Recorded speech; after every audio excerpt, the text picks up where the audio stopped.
ठंड में एक साथ मिलकर रसोई संभालने वाला ससुराल। इस कड़ाके की ठंड में इतनी मोटी मोटी रजाई कंबल धोते धोते तो मेरे हाथ ही सुन पड़ गए हैं। हे भगवान, आखिर कब तक तुम हम माँ बेटियों पर इस तरह का जुल्म ढाएगा? कुछ तो दया दिखा। इन जालिमों के कहर से मेरी माँ की तबीयत तक खराब हो गई है। गीता ठंड में कांपती हुई कपड़े धो रही होती है। तभी उसकी चचेरी बहन प्रिया ढेर सारे कपड़े लेकर आती है और गीता के सिर पर फेंक देती है।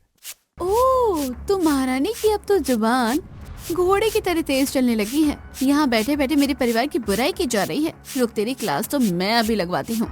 पहले तो तू इन सभी कपड़ों को धो ले, उसके बाद तेरी शिकायत माँ से करती हूँ। नहीं नहीं प्रिया, प्लीज ऐसा मत करना। बड़ी चाची है, छोटी चाची को कुछ मत कहना, मैं हाथ जोड़ती हूँ प्लीज। अच्छा ठीक है, नहीं बोलूंगी, पर इसके बदले तुझे मेरे काम करने पड़ेंगे। बस तुम चाची से मेरी शिकायत मत करना। तो ये सारे कपड़े धोने के बाद मेरे और रीना के कमरे में अलमारी जो रखी है उसे साफ कर देना, और फिर मुझे फुल बॉडी मसाज चाहिए। रीना को हेड मसाज चाहिए। मुझे मंजूर है प्रिया, बस चाची को मत कहना। तो भाई ठीक है, सारे काम करके मेरे कमरे में आ जाना। इतना कहकर प्रिया अपने कमरे में कंबल ओढ़कर बैठ जाती है। वहीं गीता ठंड में कांपते हुए सारे कपड़े धोती है। फिर पानी में भीगे हुए मोटे कपड़े और भारी हो जाते हैं, जिन्हें प्रिया छत पर सूखने को डालती है, जिससे उसके हाथ लाल और पूरे सुन्न पड़ जाते हैं।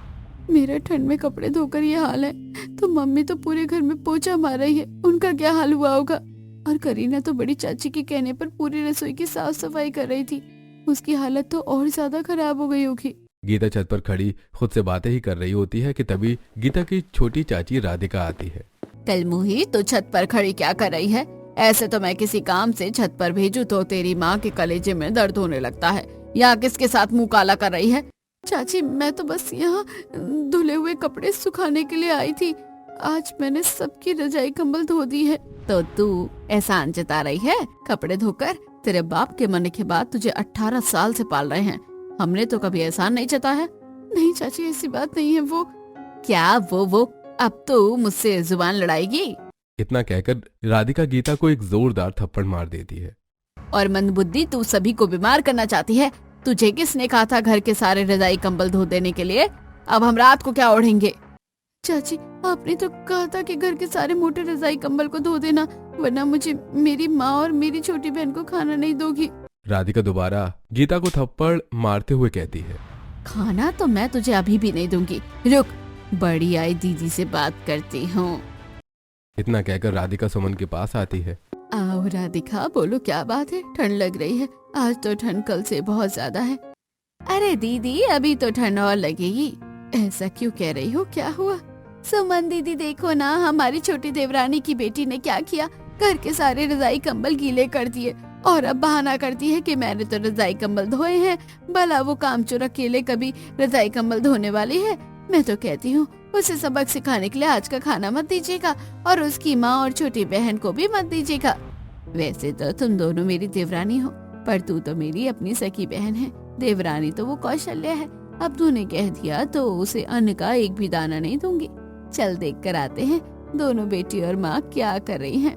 सुमन और राधिका कौशल्या, गीता और करीना को ढूंढते हुए रसोई में आती हैं, जहां कौशल्या थककर जमीन पर बैठी हुई थी और करीना खाना बनाने की तैयारी कर रही होती है। वाह देवरानी जी, आपके ही मजे हैं, आराम से बैठकर आराम किया जा रहा है। अब घर में कौन काम बचा है? सारे काम तो मैं और मेरी बेटियों ने मिलकर सुबह ही खत्म कर दिए हैं। अच्छा, घर के सारे काम खत्म हो गए हैं? राधिका, क्या घर के सारे काम खत्म हो गए हैं? और कौशल्या, तेरी बड़ी बेटी कहाँ है? मैं भी देखती हूँ कैसे बताती है। उससे तो जूते साफ करने बचे हैं दीदी, जूते साफ करने। घर के सारे जूते गंदे हो गए हैं। कौशल्या, मुझे घर में जूते गंदे बिल्कुल पसंद नहीं है। आधे घंटे के अंदर घर के सारे जूते, चप्पल और जुराबे मुझे साफ चाहिए। आधे घंटे बाद जूते लेकर गार्डन में आना। जूते में तेरी शक्ल साफ दिखनी चाहिए, वरना वही जूता तेरी बेटियों को फेंक कर मारूंगी। इतना कहकर सुमन गार्डन में वॉक करने चली जाती है। वहीं राधिका कौशल्या से कहती है, ओए जेठ जी और मेरे पति 1 घंटे में दोपहर का खाना खाने आ जाएंगे। 40 मिनट के अंदर मुझे खाना तैयार चाहिए। रोटी, दाल, चावल, पूरी, राजमा, छोले भटूरे, पुलाव, आलू दम, मिक्स वेज, और मीठे में गाजर का हलवा और सूजी का हलवा। इतना कहकर राधिका हंसते हुए अपने कमरे में चली जाती है। वहीं गीता भी अपनी चचेरी बहनों का सारा काम करके किचन में आ जाती है, जहां कौशल्या रो रही होती है। हाय रे मेरी फूटी किस्मत, खुद तो नौकरानी बनी, अपनी दोनों जवान बेटियों को भी नौकरानी बना दिया। नहीं मम्मी, ऐसी बात नहीं है, तुम ऐसा क्यों सोच रही हो? हाँ मम्मी, तुम रो मत, हम दोनों बहनें तुम्हारे साथ हैं। रो नहीं तो क्या करूं? जब करीना मेरे कोख में थी तो तू सिर्फ 5 साल की थी, तो तेरे पापा की ज्यादा टेंशन लेने की वजह से तबीयत खराब होकर उनकी मौत हो गई। तेरे पापा का सारा कारोबार तेरे दोनों लालची चाचा ने हड़प लिया और तेरी बड़ी चाची घर की मालकिन बन बैठी और छोटी चाची वो चाबुक जो हर पल हमारे पीठ पर पड़ते रहते हैं। माँ, इसमें रोने की क्या बात है? जब तक हम तीनों साथ हैं, इनकी कोई भी अत्याचार हम पर भारी नहीं पड़ सकते। और हाँ, तुमने 18 साल से हिम्मत बनाए रखी, तो अब हिम्मत क्यों हार रही हो? गीता और करीना की बातों से कौशल्या में थोड़ी हिम्मत आती है और कौशल्या अपने आंसू पोंछते हुए खड़ी होती है। तुम लोग सच कह रही हो बेटी, हम लोग किसी के अत्याचारों के सामने घुटने नहीं टेक सकते। चलो अपने अपने काम में लग जाते हैं। कौशल्या कांपती हुई घर के सभी गंदे जूते चप्पल पॉलिश करने लगती है। वहीं करीना और गीता मिलकर सारा खाना बनाने लगती है। थोड़ी देर में दोनों काम पूरे हो जाते हैं और दोपहर का खाना खाने निखिल और मुकेश भी घर आ जाते हैं।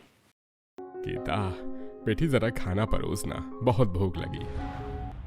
चाचा, आप लोग मुंह हाथ धोकर डाइनिंग टेबल पर बैठिए, मैं अभी गर्मा गर्म खाना परोसती हूँ। एक काम करती हूँ, इन दोनों से खाना सबके कमरे में ही भिजवा देती हूँ, मजा आएगा। अरे गीता, क्यों डाइनिंग टेबल पर सबको परेशान कर रही है? सबकी प्लेट कमरे में ही दे और आप दोनों भी आराम करते हुए खाना खा लीजिए। वैसे भी पूरा दिन तो ऑफिस में काम करना ही है। हाँ गीता, मेरा खाना मेरे कमरे में पहुंचा दो। तब तो मेरा खाना भी मेरे कमरे में ही पहुंचा दो। मेरा और प्रिया का खाना भी मेरे कमरे में पहुंचा दो। सभी अपने अपने कमरे में हीटर चलाकर बैठ जाते हैं। वहीं गीता और करीना अपने बड़े चाचा चाची के कमरे में खाना पहुंचाती है और फिर छोटे चाचा चाची के कमरे में खाना पहुंचाती है और फिर रीना को उसके कमरे में खाना देती है। मम्मी ठीक करती है, जब तुझे गर्म प्लेट से मारती है। खाना इतना ठंडा क्यों है? इतनी ठंड में हम दोनों ठंडा खाना खाएंगे क्या? जा इसे गर्म करके ला। गीता और करीना वापस रसोई में जाकर खाना गर्म करती हैं और फिर रीना और प्रिया की प्लेट लगाकर उनके कमरे में लेकर जाती हैं। इतनी देर लगती है खाना गर्म करने में? हमें कब से भूख लगी है। रीना, ये लोग ऐसे नहीं मानेंगे, इन्हें आज सबक सिखाना ही पड़ेगा। चल मेरे साथ। प्रिया और रीना राधिका के कमरे में जाती हैं और मोबाइल में एक वीडियो दिखाते हुए कहती हैं, देखो ना चाची, ये गीता आप लोगों के बारे में कितनी उल्टी उल्टी बातें करती है। राधिका वीडियो देखकर गुस्से में आग बबूला हो जाती है और गीता को बालों से पकड़कर मारने लगती है। क्या रे कलमुही, मैं तुझे और तेरी माँ बहन को जीने नहीं देती हूँ, मैं तुझे मारती हूँ। रुक, आज मैं तुझे सबक सिखाती हूँ। रीना, फ्रिज से सारी बर्फ एक बाल्टी में निकालकर छत पर लेकर आ। इतना कहकर राधिका गीता और करीना को बालों से पकड़कर छत पर लेकर आती है और रीना के हाथ से बर्फ से भरी बाल्टी पानी लेकर गीता और करीना के ऊपर डाल देती है, जिससे गीता और करीना सिर से लेकर पांव तक कांपने लगती हैं। चाची, मुझे माफ कर दीजिए चाची। चाची, ऐसा मत कीजिए, हमें माफ कर दीजिए चाची।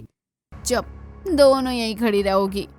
इतना कहकर राधिका, रीना और प्रिया चली जाती हैं। वहीं गीता और करीना को छत पर कांपते हुए पड़ोस के लोग देख रहे होते हैं।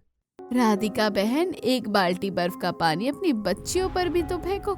दूसरों की बच्चियों पर इतना अत्याचार और अपनी बच्चियों को फूल जैसा संवार कर रखती हो तुम, क्यों?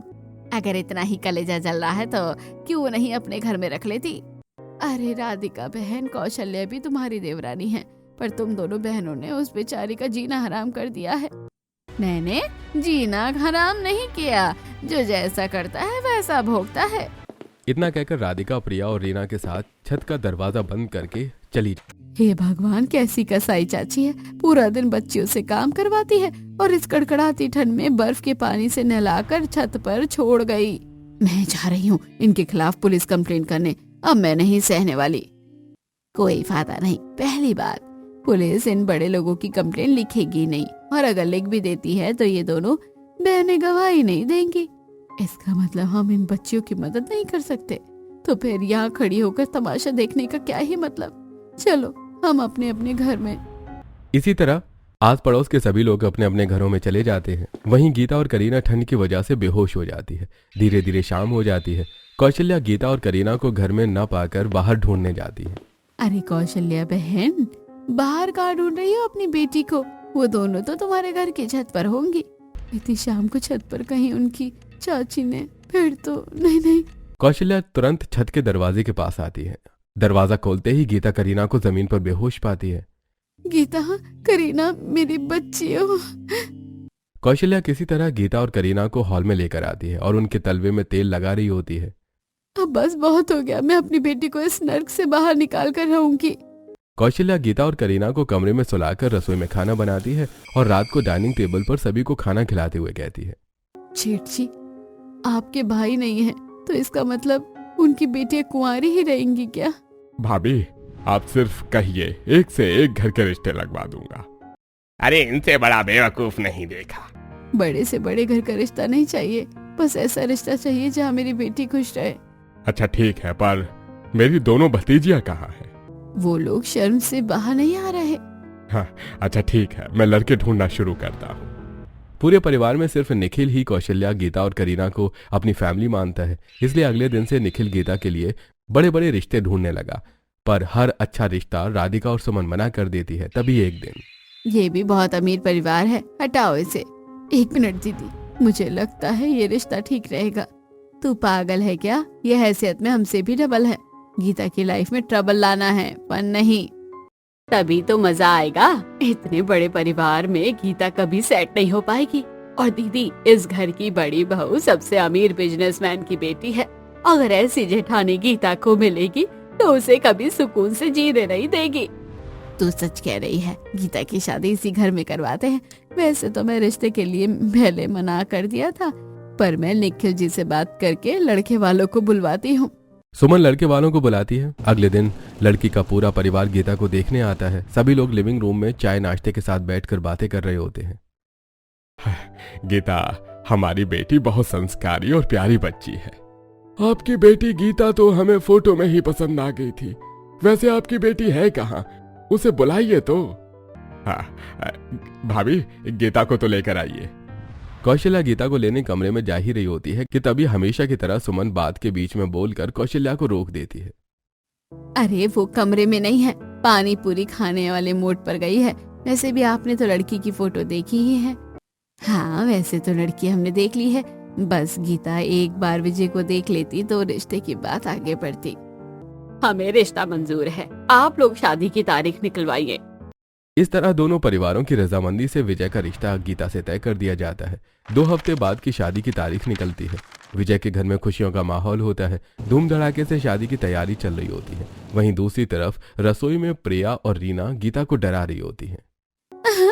रीना शायद कोई अपनी शादी की खुशी मना रहा है, पर उसे पता ही नहीं शादी के बाद उसके साथ क्या क्या होने वाला है।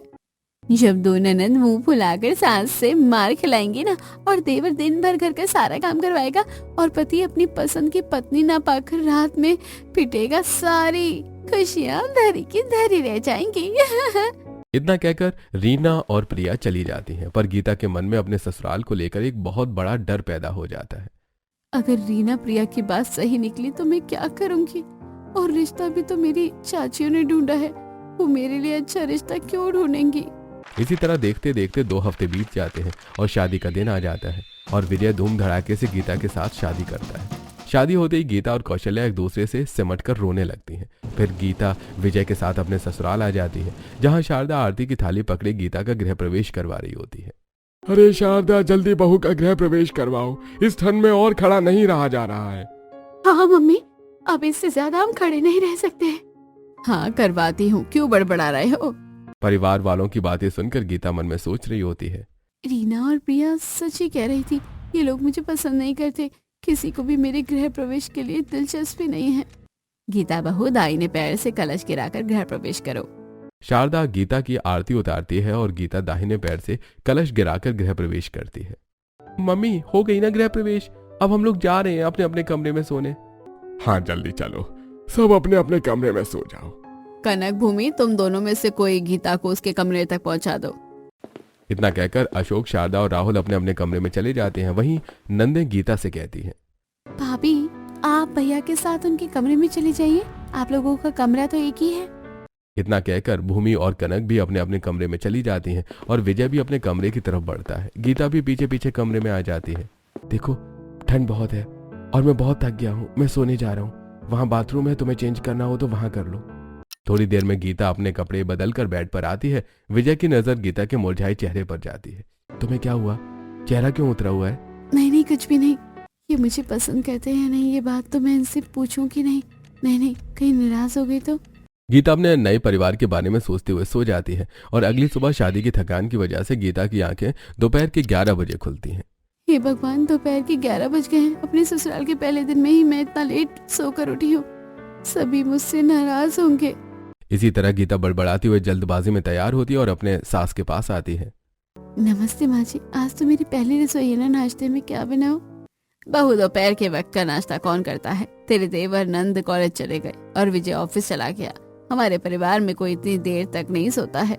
शारदा की बात सुनकर गीता का मुंह लटक जाता है। गीता का लटका हुआ मुंह देखकर शारदा कहती है, मुंह मत लटका बहू, हमारे घर में सभी लोग दोपहर का खाना घर में ही खाते हैं। तू तो दोपहर का खाना बनाकर अपनी पहली रसोई करना। जी माँ जी, मैं अभी से तैयारियां शुरू कर देती हूँ। इतना कहकर गीता रसोई घर में चली आती है। ये क्या कर दिया मैंने? पहले दिन ही अपनी सास को नाराज कर दिया। अब पता नहीं मेरे साथ क्या होगा। अब किसी को नाराज होने का कोई मौका नहीं दूंगी मैं। इतना कहकर गीता तरह तरह के पकवान बनाने की तैयारी शुरू कर देती है और दोपहर में सभी के आने के पहले ही कई सारे पकवान भी बना लेती है। शारदा, जल्दी खाना लगाओ, बहुत भूख लगी है। आज का खाना गीता बहू ने बनाया है तो परोसे की भी गीता बहू। सभी अपनी अपनी थाली लेकर बैठ जाओ। माँ जी, वैसे तो ठीक ही बातें कर रही हैं, जैसे चाची करती हैं। कहीं मेरी सास भी मेरी चाची की तरह तो नहीं? गीता, क्या सोचने लगी? खाना परोसो, भूख लगी है सबको। गीता सभी को खाना परोसती है और सभी खाना खाना शुरू करते हैं। खाना तो बहू ने बहुत स्वादिष्ट बनाया है। खाना तो बहुत ही स्वादिष्ट है भाभी। आज से रोज खाना आप ही बनाइएगा। मेरा ससुराल भी मेरे मायके की तरह ही है। आज पहले दिन ही सभी ने मुझ पर जिम्मेदारियां थोप दी। गीता के मन में प्रिया और रीना ने जो डर डाला हुआ था, कहीं न कहीं गीता उसे महसूस करने लगी थी और इसी डर में वो घर के सारे काम नौकरानियों की तरह करने लगी। कपड़े धोना, बर्तन धोना, खाना बनाना और घर की साफ सफाई, ठंड में बाहर से सब्जियां लाना, ये सारे काम गीता खुद ही करने लगती है। तभी एक दिन, गीता बहू, तू हमेशा इतनी थकी थकी क्यों रहती है? घर के सभी लोग मिलकर घर के काम करते हैं। तुझे जब जरूरत पड़े अपनी ननद से मदद ले लिया कर। इतना कहकर शारदा अपने कमरे में चली जाती है, पर गीता के मन का डर नहीं जाता है। नहीं नहीं, मैं किसी से मदद नहीं लूंगी काम में। कहीं कोई नाराज हो गया तो? इसी तरह कुछ दिन बीतते हैं और एक दिन गीता बीमार हो जाती है और अपने कमरे में सो रही होती है। तभी विजय की नींद खुल जाती है। ये क्या, सुबह के 9 बज रहे हैं और गीता सो रही है? ऐसा तो आज तक नहीं हुआ। कहीं गीता की तबीयत तो नहीं खराब? ये सोचकर विजय तुरंत गीता का टेम्परेचर चेक करता है। अरे ये क्या, गीता को तो बहुत तेज बुखार है। एक काम करता हूँ, मैं उसके लिए मेडिसिन ले आता हूँ, तब तक इसे आराम ही करने देता हूँ। विजय गीता के लिए मेडिसिन लाता है और बेड के बगल में रखकर एक स्टिक नोट लगाकर ऑफिस चला जाता है। दोपहर के 12 बजे जब गीता की नींद खुलती है, हे भगवान, मेरे उठने में देर हो गई। अब क्या होगा? ये स्टिकी नोट कैसा? गीता स्टिकी नोट्स देखती है जिसमें दवाई खाने के लिए लिखा था। ये पढ़कर गीता दवाई खा लेती है और फिर किचन में जाती है जहाँ सारी तैयारियां हो रखी थी। खाने की सारी तैयारियां किसने की? मैं काम करती जाकर पहले कपड़े धो लेती हूँ। ये सोचकर गीता कपड़े धोने पहुंचती है तो वो देखती है कि कपड़े भी धुले हुए हैं। इस तरह गीता जो भी काम करने का सोचती है, सारा काम हो चुका था। देवर जी, घर का सारा काम किसने किया? भाभी, आपकी तबीयत खराब थी इसलिए कपड़े मैंने धो दिए, बर्तन भूमि ने कर दिए, खाने की तैयारी कनक ने भी की है। उसे खाना बनाना नहीं आता इसलिए उसने सिर्फ छौंक लगाया। हाँ बहू, और मैंने सुना है कि तेरी तबीयत खराब है, इसलिए अब तुझे काम करने की कोई जरूरत नहीं है। हम सब मिलकर काम कर लेंगे। अरे अब आ गई सबकी अकल ठिकाने। एक ही महीने के अंदर बहू को बीमार कर दिया। अरे अब बहू को कोई भी पानी वाला काम मत करने देना, समझे तुम लोग?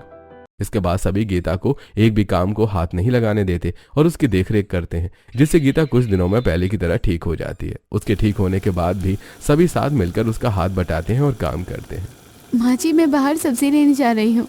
भाभी, इस ठंड में आप अकेले क्यों जा रही हैं? चलिए मैं भी चलता हूँ, आप सब्जी खरीद कर मुझे थमा दीजिए, मैं लेकर चला जाऊंगा। फिर गीता अपने देवर के साथ सब्जी लेने जाती है और अब इसी तरह गीता को अपने ससुराल में ढेर सारा प्यार मिलने लगता है। और फिर कुछ दिन बीतते हैं और एक दिन सभी गीता के कमरे में पहुंचते हैं जहां गीता बालकनी में बैठी होती है। अरे हम यहाँ बहू को बुलाने आए थे और बहू इस तरह बालकनी में इतनी शांत बैठी है।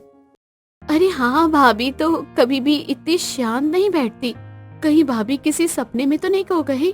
अरे देखो, उसके हाथों में ऊन का कांटा भी है, कहीं चुभ ना जाए बेचारी को। हाँ, उससे पहले पूछो क्या हुआ है उसे। अशोक की बात सुनकर शारदा तुरंत बालकनी में चेयर पर बैठी ऊन बुन रही अपनी बहू के पास जाती है और उसके सिर पर हाथ फेर कर पूछती है, बहू क्या हुआ? मेरी बात तो सुन, कहाँ खो गई तू? शारदा की आवाज सुनते ही अचानक से गीता चौंक कर खड़ी हो जाती है। नहीं नहीं, ऐसा मत करो, मेरी माँ को मत मारो, छोड़ दो मेरी माँ को। अरे क्या हुआ, क्या बोल रही है तू? भला तेरी माँ को कौन मार रहा है? और यहाँ पर तो तेरी माँ है भी नहीं, वो तो अपने घर में होगी। मुझे बहुत घबराहट हो रही है, मेरे परिवार वाले मेरी माँ के साथ कुछ भी कर सकते हैं, मेरी चाची अच्छी नहीं है। तू ये सब क्या बोल रही है? सारी बातें डिटेल में बता, तू कहना क्या चाहती है? दरअसल मेरे पापा के मरने के बाद मेरी माँ की हालत बहुत खराब हो गई और बड़े चाचा ने जब सब कुछ ठीक करने की कोशिश की तो छोटे चाचा ने और चाची ने मिलकर सारा बिजनेस भी हड़प लिया और उसके बाद बड़े चाचा को छोड़कर पूरा परिवार मुझ पर और मेरी बहन माँ पर अब तक जुल्म करते आ रहे हैं। वो कुछ भी कर सकते हैं। उन्होंने कई बार मेरी माँ को मारा है और अभी मैंने सपना देखा कि वो मेरी माँ को मार रहे हैं। रो मत तू, अपने बिस्तर पर बैठ। फिर शारदा गीता का हाथ पकड़कर बिस्तर पर बिठाती है। क्या हुआ गीता, तुम इस तरह रो मत, तुम्हारी माँ को कोई कुछ नहीं करेगा। हाँ, और अगर आपको इतना ही घबराहट हो रही है तो आप कल अपनी माँ से फोन पर बात कर लीजिएगा, वैसे भी अभी रात हो गई है। और हाँ, मैं हूं ना, मेरे होते हुए कोई मेरी सास और साली को कुछ नहीं कर सकता, समझे? तो चलो अब सो जाओ, ज्यादा मत घबराओ। सभी गीता को चुप करवाते हैं और सुला देते हैं। फिर अगले दिन दोपहर को, भाभी आप रो रही थी ना, आज आप अपनी माँ से बात कर लीजिए फोन करके, वो भी आपके बिना परेशान ही होंगी। ये सुनते ही गीता काफी ज्यादा खुश होकर अपनी माँ को फोन करती है। गीता बेटी तू कैसी है? इतने दिनों बाद फोन किया, ठीक तो है ना? हाँ माँ, मैं अपने ससुराल में खुश हूँ और मुझे यहाँ किसी भी चीज की कोई दिक्कत नहीं है। मेरे ससुराल वाले बहुत अच्छे हैं। आप कैसी हैं?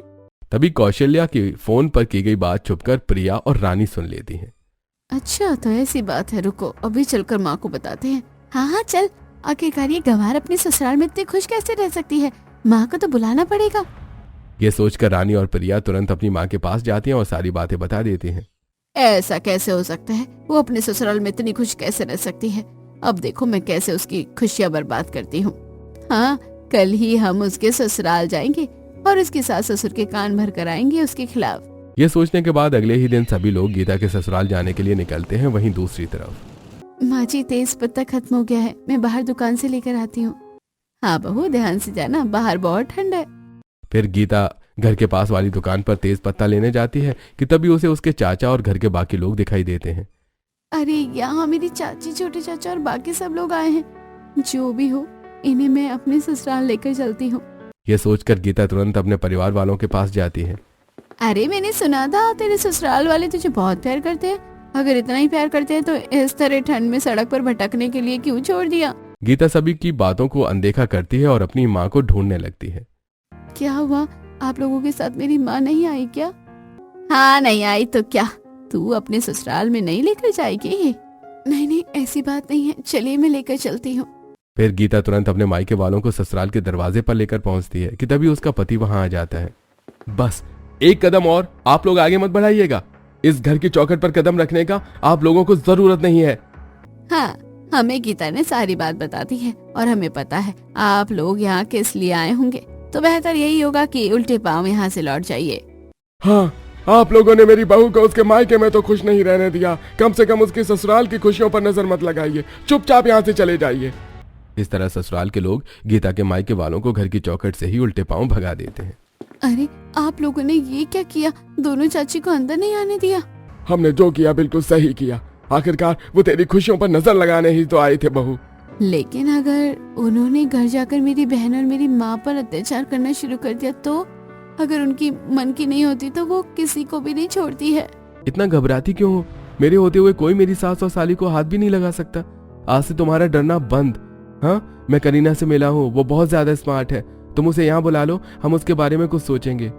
हाँ, आखिरकार ये सब कब तक चलता रहेगा? तू अपनी माँ और बहन को यहाँ बुला ले, कुछ दिन यहाँ रहेगी और फिर एक छोटा सा अलग घर लेकर वहाँ शिफ्ट हो जाएंगी। इसके बाद गीता अपनी बहन और माँ को अपने ससुराल बुलाती है। विजय करीना को अपने ऑफिस का रिसेप्शनिस्ट बना देता है, जिससे करीना इंडिपेंडेंट होने के बाद अपनी माँ के साथ अलग रहने लगती है और दोनों को खुश देखकर गीता का डर भी मन से निकल जाता है।